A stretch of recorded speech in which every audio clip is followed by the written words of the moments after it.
Hi students, in the last class we discussed about Mendel's monohybrid cross. Through Mendel monohybrid cross we discussed about two important laws of Mendel also. What are those two laws? One is law of dominance and second one is law of segregation. Law of dominance and law of segregation. He assumed different things. What it is? For every character, two factors are responsible. Factor is nothing but alleles. So, two alleles are responsible for each and every trait or character. And second one, these alleles, one come from male and one come from female. And by the combination of these two alleles, the progeny will get one complete character. And third assumption, in these two alleles, if these are not similar, one allele dominate the other. One express itself and second one can't express. So, that is called law of dominance. So, Mendel here explained about law of dominance and law of segregation. Two types of things we discussed in the yesterday class through Mendel monohybrid cross. So, here in the Mendel monohybrid cross, what it is very important that it is phenotypic and genotypic ratios. So, through the yesterday's class, we discussed Mendel monohybrid cross phenotypic ratio is 3:1 and genotypic ratio 1:2:1. Phenotypic ratio 3:1 and genotypic ratio 1:2:1. Now, let us see once again what is phenotypic ratio on screen. So, here see children, phenotype. So, phenotype in the sense children, external appearance. What you will observe externally, that external appearance we considered as actually phenotype. So, see here from a green painting, meaning to appear. So, pheno here in the sense to appear, how it looks like, the observable and measurable characteristics of an organism. Observable means which one you will see visibly. As a result of the interaction genes of the organism, environmental factors and random variation. So, through the genes, what kind of external features you will observe in one organism's body, that one only you considered as phenotype. So, such a way in the Mendel monohybrid cross, three types of seeds we observed in the way of yellowish color and one is green. So, three kinds of seeds will produce yellow seed producing plants and one will produce green. So, that is why in the Mendel monohybrid cross 3:1 is the phenotypic ratio. Then what about the genotype?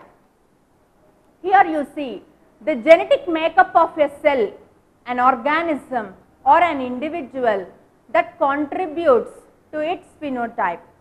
So, what you are seeing observes externally, which one is responsible for that external features, that means what it is present internally, what kind of genes and what kind of different versions of the genes, nothing but alleles are locate, depending upon that we will give the genotypic ratio. If you observe the Mendel monohybrid cross children, there one is homozygous yellow,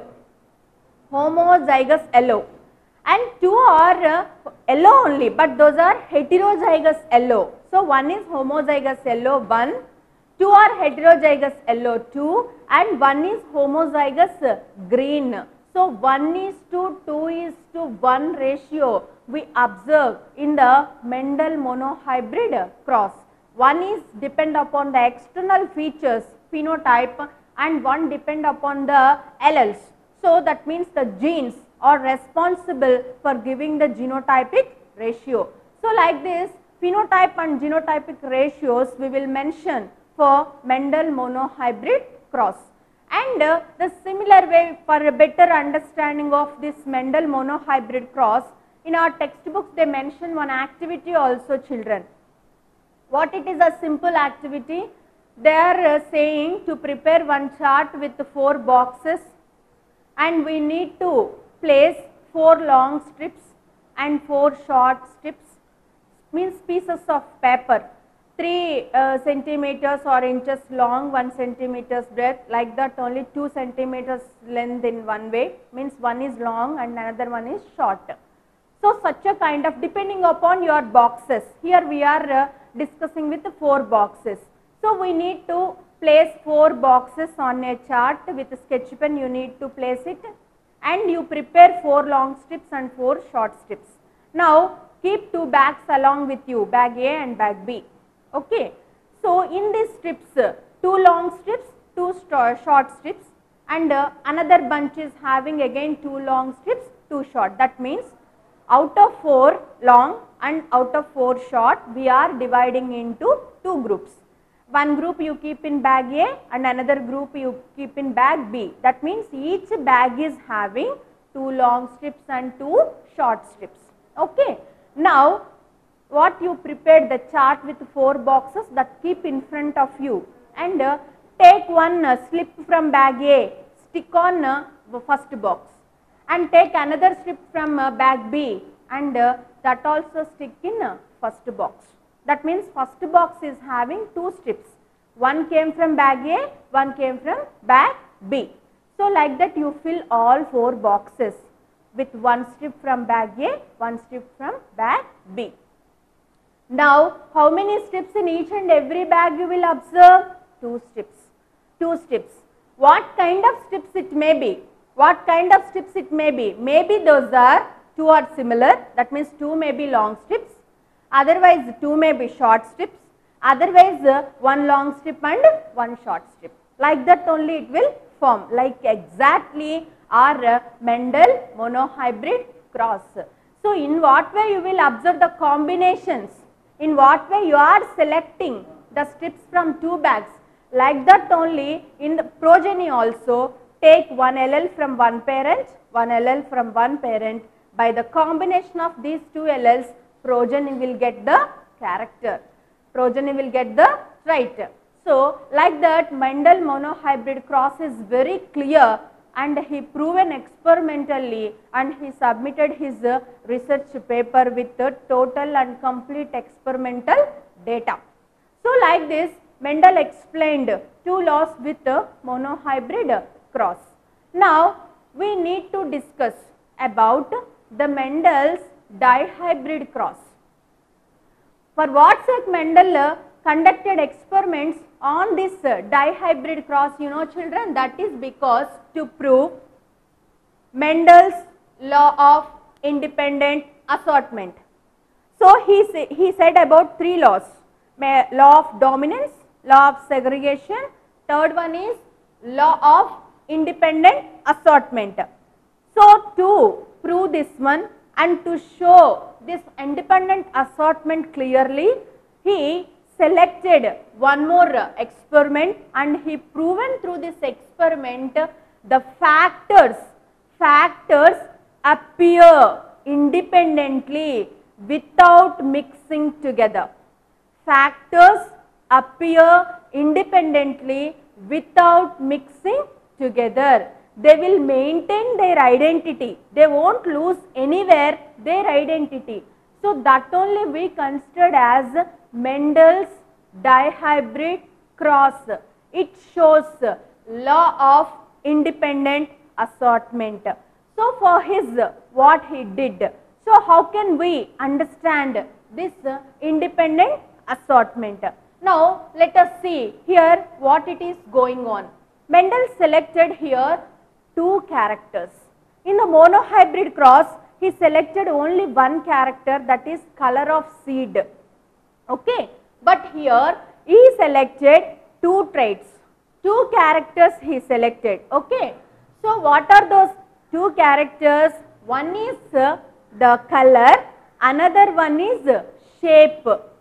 Color of the seed, shape of the seed. Here I mentioned several letters. In those letters, this capital Y indicates yellow color. Capital Y indicates yellow color and small y it indicates green. So this is dominant character, that's why I mentioned with the capital, and this is recessive character, that's why I mentioned with the small letter. Now again this is the second character, this is the shape of the seed, children. What is the shape here I mentioned? That is a round shape. So seed externally it's very smooth and round, but here you see two small r's I mentioned. What it indicates? It indicates another feature, what it is, wrinkled. Means surface is not smooth, it is having several foldings. It is having several foldings. So here capital Y indicates yellow color, small y indicates green color. Capital R indicates round and small r indicates wrinkle. That means two characters here he selected. One is color of the seed and the second one is shape of the seed. So when we will select two characters, then only we are able to understand which factors are responsible for this character, which factors are responsible to these characters. They won't merge anywhere. They won't mix with other character giving factors. Those are independent. Those won't involve in any other's character. They won't show any impact on other character. They will maintain, continuously they will maintain their individuality and identity. They will maintain their identity. To prove that one only, here we selected two characters. One is color and another one is shape. Now let us see, these are pure breeds. Already you know what is meant by pure breed. Those are homozygous. Two alleles are similar. Two alleles are similar. Here also two alleles are similar. Two alleles are similar. Clear? So two pure breeds he selected with two characters. So from these onwards, progeny is forming in the F1 generation. So when the progeny will forms, at that time parent provide only one allele. Out of these two, one allele. Out of these two, one allele. Like this, parent 2 provides from these two alleles 1. From these two alleles 1. So here these are the gametes. So what are the gametes? Which one will be produced by parent to produce a new progeny, to form the new generation? What kind of reproductive cells the parents will form? Those are called gametes. So these gametes receive half of the alleles from each parent. From male parent onwards half, from female parent onwards half. These two are merged together, combines together. These two here combines together means this one combines with this one. This one will combines with this one, because these two are related with color. These two are related with shape. So that's why it won't mix with this one. It won't mix with this one. These two only mix together, because this is the factor responsible for color.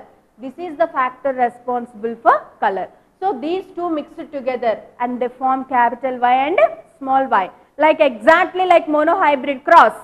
So when one dominant and one recessive merge together, then always dominant allele dominates the recessive one. Like this it forms. In the same way, the second character, shape.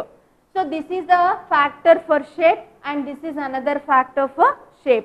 This is round and this is wrinkle. Both are combined together and it enters into progeny.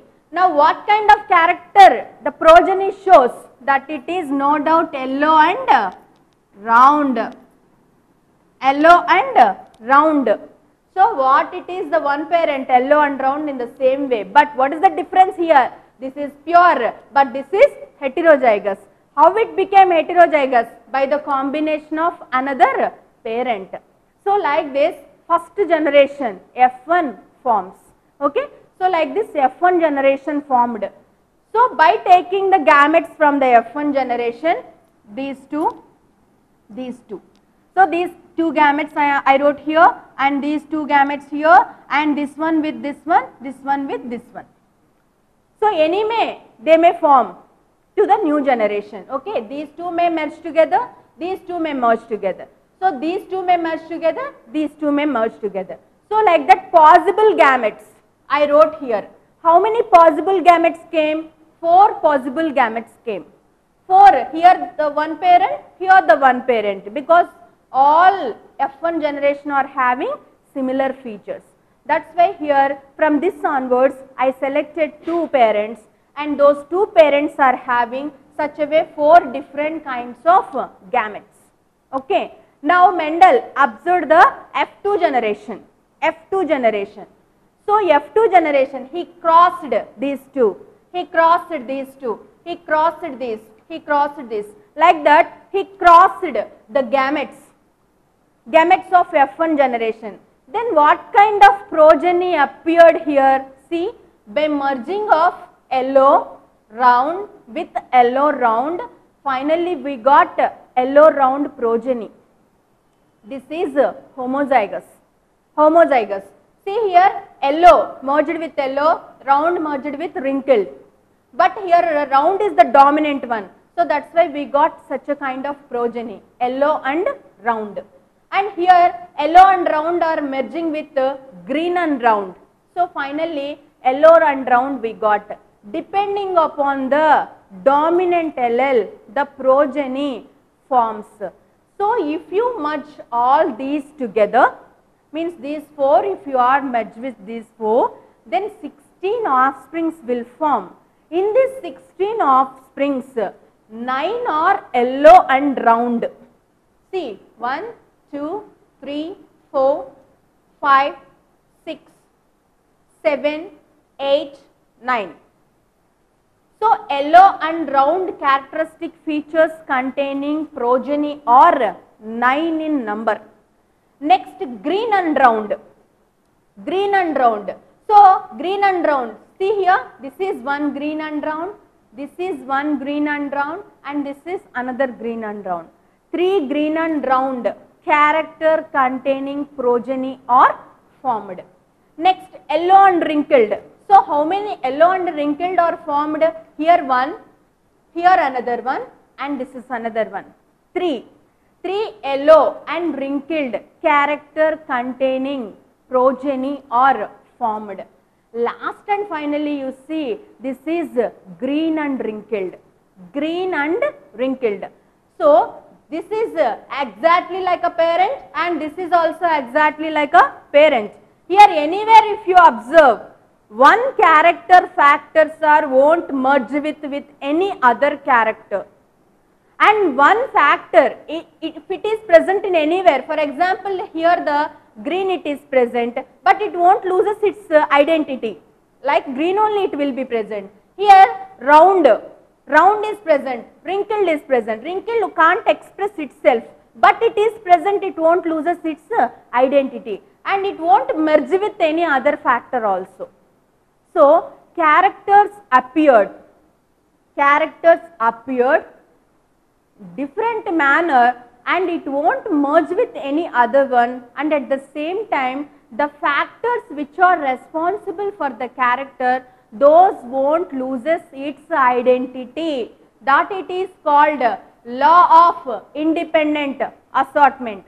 So this one Mendel proves with the help of 2 characters containing seeds.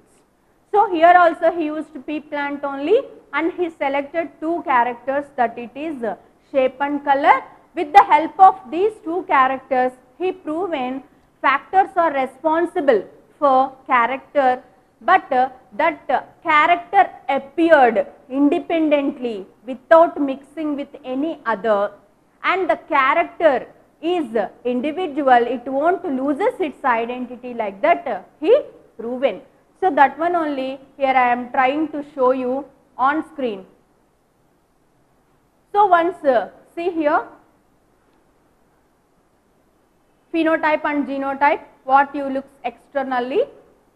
genotype down they mention external look, purple color or white color only you are able to see, but if it is purple also it may be homozygous or heterozygous. See next one, dihybrid cross, that only now we completed. So determines the probability of genetic outcomes for 2 traits instead of 1. So 2 traits instead of 1. So he selected here 2 different characters instead of 1, because if only one is present we can't understand whether it is showing its identity or not, whether it will mix with other character or not. That is why to show that one clearly here he selected 2 characters. So what I explained, the same one you see on screen also very clearly. 2 parents, first 2 are, those are the homozygous one, 2 alleles are similar, pure breeds with 2 traits. Each character is having 2 traits, okay, that is the parent. So when you see the offspring, F1 generation, so by the combination of male and female parent alleles, here we observed again the yellow and round color seed with the heterozygous in nature. So now the possible gametes, we mentioned 4 possible gametes or forms. So such a kind of 2 parents we selected from F1 generation, and we self-pollinated those 2 parents with 4 different gametes. So then we will observe different kinds of natures containing plants.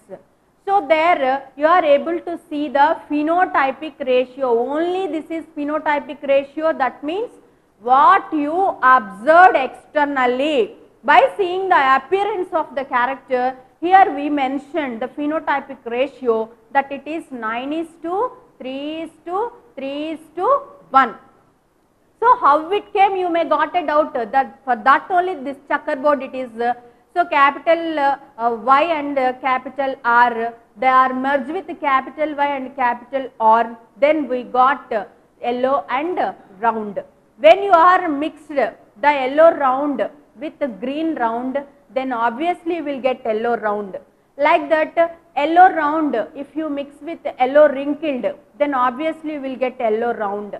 And yellow round, if you mix with what it is green and wrinkled, then also you are able to get yellow and round, because yellow and round where those are present, they will dominate. If capital Y is there, means obviously that color is yellow. If capital R is present, then obviously that it is round. So no doubt about that. So depending upon that, here I mentioned, so several progeny, 16 progeny appeared. In that 16 progeny, the smooth ball-like structures are indicating phenotypic ratio of yellow and round, 9 in number, and smooth green color circles are indicating, so that it is green and round, that color and shape. And next, if you observe the irregular circles, you are observed the irregular circles. So those irregular circles, what it is present, those are yellow and wrinkled, yellow and wrinkled. So on screen clearly you are seeing the variation in between those figures also. Next, green color also such a kind of irregular shape you are seeing, that it is no doubt green and wrinkled. So in this pattern, progeny forms. Here anywhere one character containing factors won't combines, mixes with any other character giving factors. At the same time, they won't lose their identity. So that one only it indicates. See here, the number once again we mentioned with round and yellow, round and green, wrinkled yellow, wrinkled green.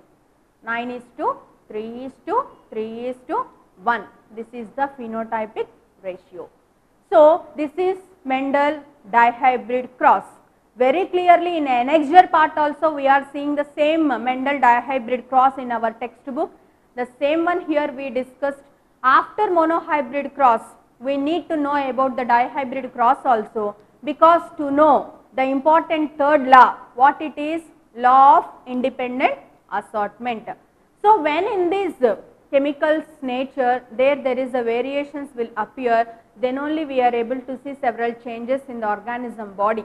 Otherwise, the factors won't mix together and the factors won't show any impact on other character also. So, this is dihybrid cross children. Now, let us see in another topic in our lesson, that it is, see here, parent to progeny, how the chemical means deoxyribonucleic acid, it moves, transforms, enters into the progeny's body. Already we discussed about some of the points regarding to this in the starting of the class when I explained the keywords. But once again you see, the chromosome is a very compact structure of nucleic acid.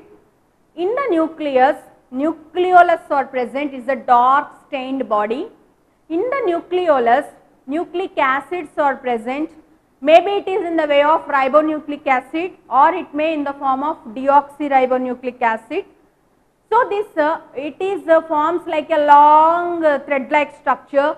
When cell starts to divide, this long thread like structure condenses and it gives a perfect shape. What you are seeing on screen, purple color, that is the chromosome. How that chromosome is formed? Because of the DNA. Spiral structure you are seeing like a long thread, that is DNA.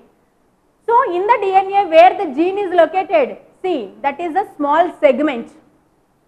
Small segment which is responsible for one character, that is nothing but a gene, small segment of DNA. So, the DNA is having this gene and the genes are present like this on the chromosomes. So, one chromosome is having several genes, each and every gene is responsible for one character.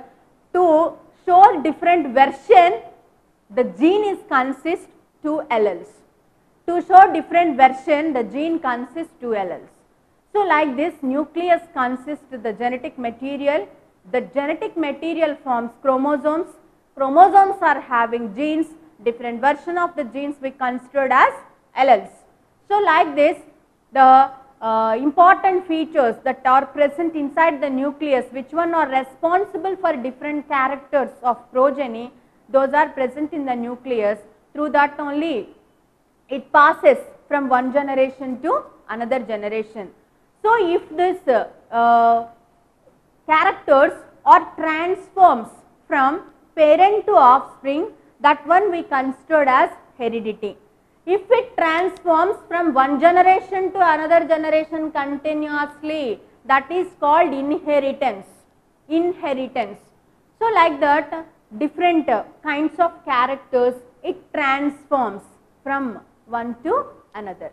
So, like this, heredity is very important, and the study of heredity and inheritance we call it as genetics, and Gregor Johann Mendel considered as father of genetics, because he revealed several kinds of secrets regarding to heredity and he proposed several laws, and it reveals several kinds of things, how the variations are transformed from parent to offspring, like that.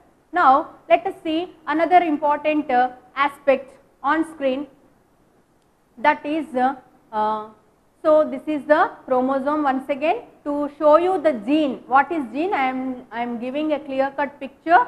It is a segment of a genetic material. So, if you observe this one, a long thread like structure, one portion we call it as gene. Now, let us see another one. Who said the structure of this DNA? DNA we are talking.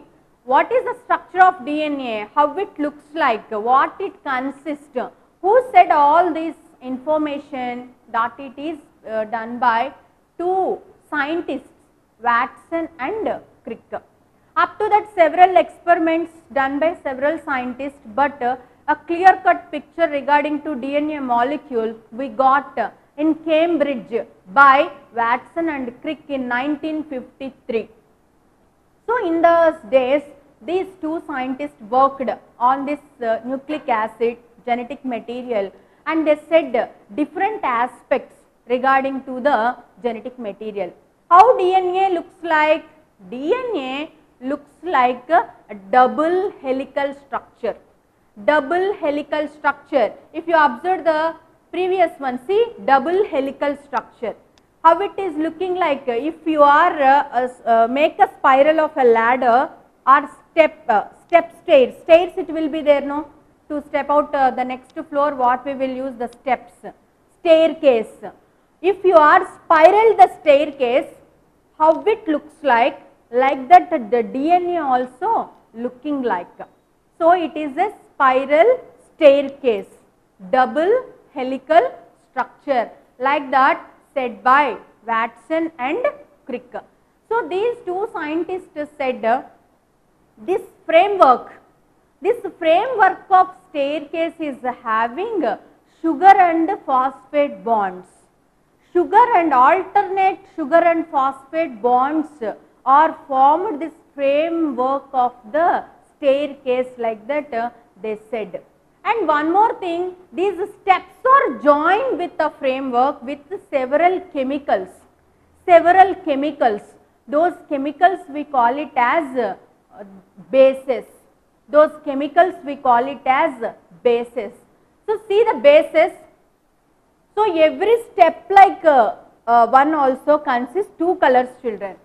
So those are the different bases. Those are the different chemicals and those are the different bases. So what are those bases? Adenine, thymine, cytosine, guanine. So by the combination of these bases, we got a framework, step stairwise, the DNA molecule, like that they said. And for this comprehensive work of Watson and Crick, they received Nobel Prize with Wilkins and Franklin. When this chemical is having slight difference, then only variations appear. When in this DNA, when these chemicals are having a slight difference, then only variations occurs in the bodies. Like that they concluded. This is about the comprehensive work of Watson and Crick. In the next class, let us continue our class with sex determination chromosomes. So this is today's class, children, that is law of independent assortment and great work of Watson and Crick. Thank you.